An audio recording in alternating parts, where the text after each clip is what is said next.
Si hantu laut penyelamat gulungan ombak Jokowi. Denjaka menjadi salah satu bagian dari tim pengamanan Presiden Joko Widodo saat berkunjung ke Rusia dan Ukraina pada akhir Juni 2022.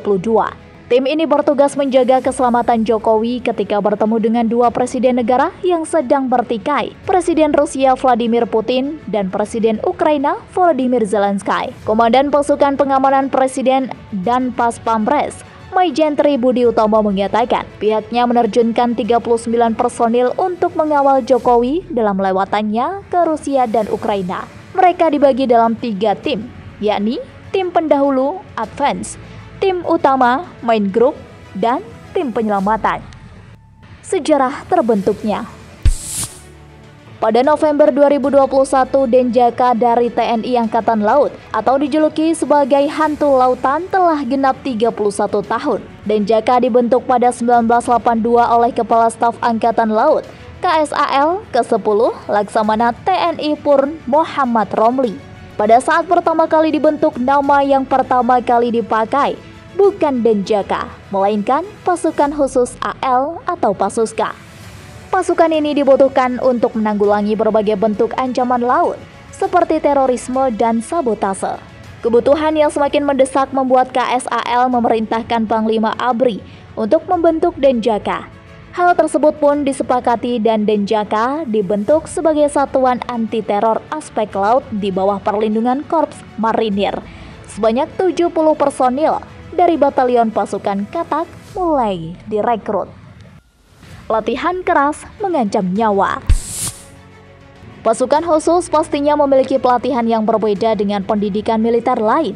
Begitu pula ketangguhan personil Denjaka yang terbentuk dari latihan yang sangat berbahaya. Saat latihan di lautan, calon prajurit Denjaka harus dapat mengatasi derasnya ombak dengan kondisi kaki dan tangan terikat.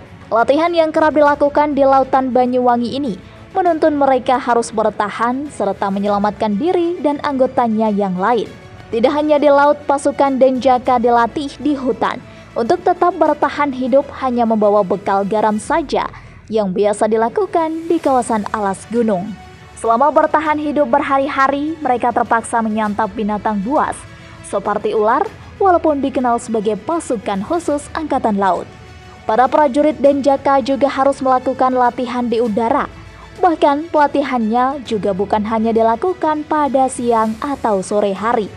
Para prajurit Denjaka harus melakukan terjun bebas pada malam hari. IQ wajib tinggi.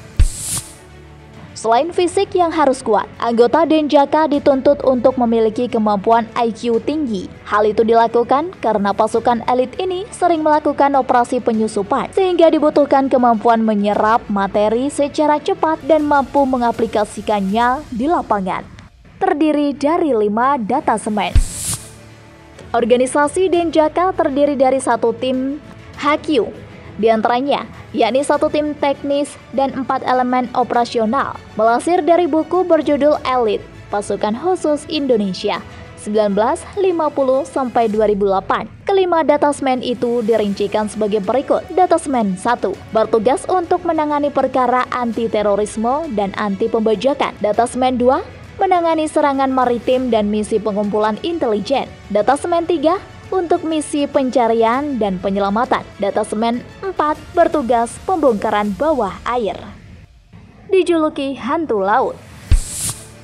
Istilah hantu laut kerap disematkan untuk pasukan Denjaka, mengingat kemampuannya yang sangat handal dalam menjaga kawasan laut Indonesia dari ancaman atau teror. Tak jarang mereka harus melakukan penyamaran demi menggagalkan sabotase atau pembajakan kapal. Misalnya, berkat kemampuannya itu, setiap prajurit Denjaka diklaim setara dengan 12 prajurit tempur biasa.